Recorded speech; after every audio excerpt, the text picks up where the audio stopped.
What's going on, guys? Drewzy here, back again with another South Park Phone Destroyer video, guys, and another 5 up, 5 down for this little mini-series that I have here going on the channel, this time focusing on the sci-fi theme here today. So we already did one on the adventure theme. If you haven't checked that video out, it is in my list of videos here on the channel. But today, again, 5 cards that I would suggest that you upgrade throughout the course of the early part of your sci-fi theme focus experience, and then 5 cards that I would consider you not to level up or not to put your upgrade materials into in the early part of your experience until you have some of the other cards at much higher levels, because in my opinion, it's just going to be a waste of your materials and resources in the beginning of your gameplay. So we're going to go ahead and start real quickly with the first 5 of the 5 up section. So one of the first cards we're going to talk about in the 5 up is Astronaut Butters, and I personally love Astronaut Butters. He's my favorite card within the game. Is he the best card within the game? No.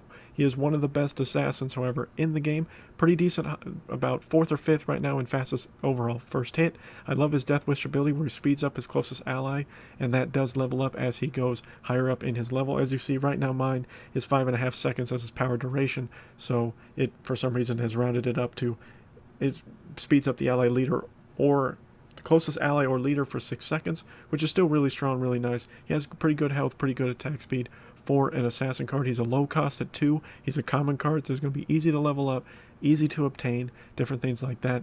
But I love Astronaut Butters. He definitely needs to be one of the cards of the first 5 that you need to focus on. The second one is going to be Enforcer Jimmy. Enforcer Jimmy is a very strong fighter card from the sci-fi theme. He is a rare card, so it's going to be a little bit more to upgrade than Astronaut Butters at the common rarity, but he is also a 2 energy cost. A 2 energy cost fighter is extremely useful. Plus, he has really good health and really good attack for a 2 unit cost, and has a pretty decent aura ability where nearby enemies cannot charge or use their charge abilities.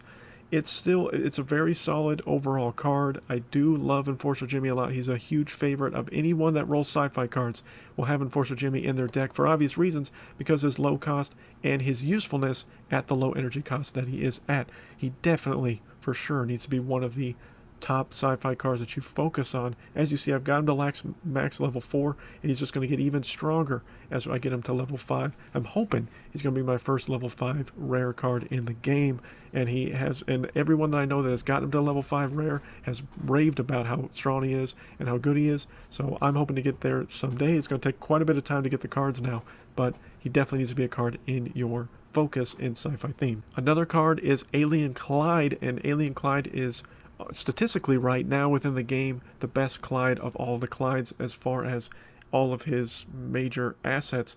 He does not have the most health of all the Clydes. He does have he has the strongest DPS. He has the lowest rarity as a common card.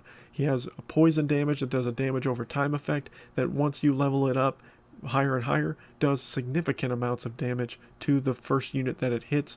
The unfortunate part about it is sometimes it will hit a spawn or a swarm unit, and then it's basically useless at that point. But if used on the right unit, you can pretty much take out one unit, and it's always the last unit that's cast before he throws out the ability. It is a Warcry ability, so it only will happen one time, but it's more reliable than Hookhand Clyde's ability, which hits a random enemy and or new kid. This will not hit a new kid, it will only hit a spawn unit, so if there's no unit on the field, he will not use his Warcry at all, but still has pretty good attack speed, pretty good attack, pretty good health for a fighter card. Also a low cost for a fighter card at 3, which is, low in most fighter card realm. He's just a solid card all around, probably a huge favorite and anyone that plays sci-fi is pretty much rolling Alien Clyde for obvious reasons, because he's a strong card all around and definitely needs to be a focus in your sci-fi deck. One of the best spells right now within the game as I'm recording this video is Poison, and the main reason why Poison is so good is because Purify has been nerfed significantly within the last month or so before recording this, so Poison is running rampant right now at a low cost of 3 energy for a spell card that can basically hit almost the entire screen and do a decent amount of damage over time if at level 4 or level 5. If you're in Legendary Arena, you don't have this card to level 5. Unfortunately, I don't. It's not going to be as useful for you as it could be, but it's still a very strong card. Allegedly, there has been rumors that they will lower the actual aura or the area of effect for Poison, that it will be nerfed or lowered significantly, I guess almost halved. is what a lot of people are saying. I have not gotten any verification of this from any sources other than that allegedly the devs have hinted at this.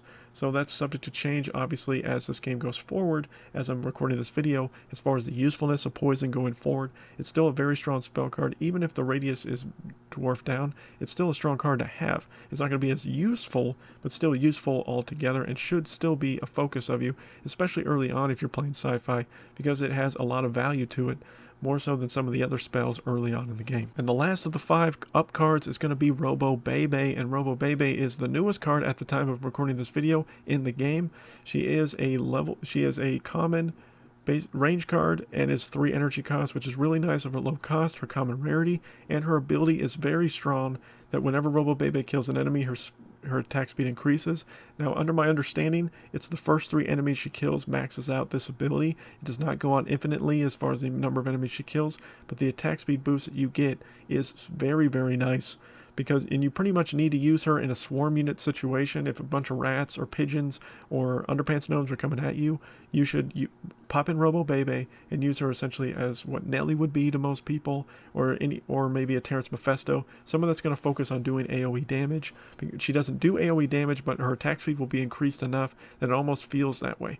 And then she'll be able to use as good poke for a stronger unit if you have a tank in front of her, things like that. It's kind of hard to keep her alive at times because she doesn't have the greatest amount of health, but she does can do a pretty decent amount of damage if you're able to get her ability up by getting those kills early on. So she's a situational to use card. I wouldn't just throw her in right away if she's not going to be able to get her attack speed buff up, but she's a solid card all around, very, very strong, and the sci-fi really is struggling to range units right now at the moment, and she's by far the best one currently within the game. Now, obviously, they will be adding some new ones here in the future. Bounty Hunter Kyle will be one of those, so it'll be interesting to see where he stacks as far as with Robo Baby, but right now Robo Baby is the strongest ranged unit for the sci-fi theme right now, and definitely needs to be in your deck. For the 5 down, the first one we're going to focus on is Warboy Tweak. And Warboy Tweak, although having a pretty decent Warcry ability where he speeds up all allies, similar to what Astronaut Butters does and Hyperdrive does, he's just not worth it just for that Warcry ability. It doesn't last long enough to make him really that viable. He's a 4 energy cost, which is pretty expensive for most ranged units, and he just doesn't do a ton of damage and doesn't have a lot of survivability. As you see, only 95 health and just a little bit of damage. Now, granted, I'm only at level 2 and I'm not all the way maxed at level 2, so that also plays a factor in his overall stats as far as what you're seeing on screen. But in my opinion, Warboy Tweak not worth the amount of materials, because there are a lot of sci-fi cards that are significantly better, and there are very few range cards that are solid within the sci-fi theme, other than probably Robo Baby, like we just discussed. But there are plenty of themes that have much better range units that you could use and supplement for someone like Warboy Tweak. That's probably the biggest disadvantage to the sci-fi theme, is their range units. Robo Baby really helped in that department, but Warboy Tweak is not as strong as he could seem. He can be situationally fun to use and can help you, really turn the tide at one point, because he will speed up all allies, not just one individual ally like Astronaut Butters does, but in reality, just based on his overall stats, after the Warcry wears off, he's just not worth it to me to justify putting a bunch of materials into and leveling him up. So he might be a favorite to some of you. I liked him initially at first, especially with someone like Starvin Marvin. I thought it was hilarious. Throw out a Starvin Marvin, then use him to kind of pick away at any, maybe pigeons. Pigeons are what was a big popular counter to Starvin Marvin early on. And then he had the ranged ability to then take down those pigeons relatively quickly, while you were able to get Starvin Marvin, get at least a few hits on the enemy new kid. But, Warboy Tweak just, in theory, just not as great as I wish he was. The next card on the 5 down is Power Fist Dougie, and a lot of the main reason is just because the Dougie cards are pretty terrible. Like, pretty much none of them really excel to be over the top of all of them. They're all kind of around the same amount of usefulness, and where in reality, if you have any other kind, if you really want a Headhunter card, you can use, there's a couple Dougies that are pretty good. This one is one of the worst ones in my opinion, just because his ability to freeze the enemy leader on first strike isn't that great. It lasts for, a couple seconds, but then in theory, then you're screwed at that point. And most of the time, Dougies don't even make it to the enemy new kid.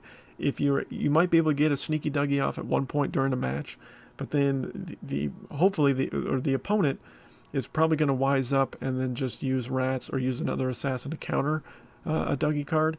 So in theory, almost all Dougies are worthless, and this Dougie, in my opinion, is probably the worst of all of them. You know, he has okay attack speed, not great damage, not good survivability, and his Headhunter ability isn't that great. So I would just avoid Dougies altogether, but especially Power Fist Dougie, because he's just not worth it. The next card for the sci-fi theme to avoid in the down is 6 Element Randy. And I just did a video on, 5 legendary cards that just don't feel legendary enough, and he definitely made the list. 6 Element Randy needs some tweaking to really be viable, but he was the first legendary card I got in this game. I leveled him up, maxed him out immediately, tried him out in some battles. In the 30s and 40s, you can use him, but then, especially once you get to legendary, you may never see 6 Element Randy, except if somebody's just making a joking around deck, or if he's an event card in the event coming on within the game.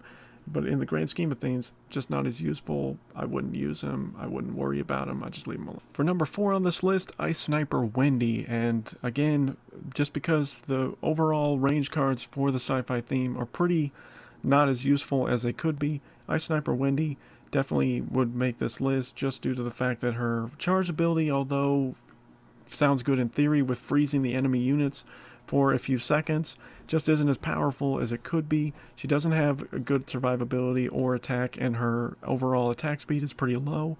But she is a 3 energy cost, so that's kind of nice. In the early parts of going through your sci-fi theme, she could be useful to you, but they're going to need to tweak her a little bit, make her a little bit stronger to make her really more viable.